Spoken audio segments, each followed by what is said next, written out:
So, I'm going to practice a little bit of a neck stretch. I'm going to invite you to take your right hand, hold onto the seat, flop the head over to the left. Breathe in and up, grab the side of the head but not pulling, just gently resting it. That's right, just enjoying a nice stretch up into the neck. Really good. Breathing in.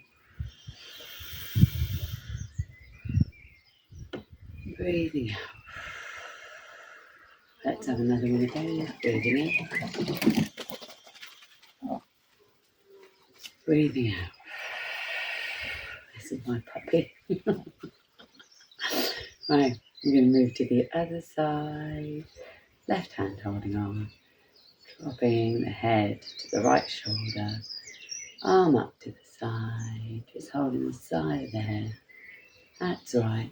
Breathing in. Again, not just pulling, not pulling anything, just resting your hand on the side of your head. Breathing in. Filling up the lungs. And breathing out. Just giving the neck time to release and relax. Settling up. Just have a little wobble of the head and neck. Let's give it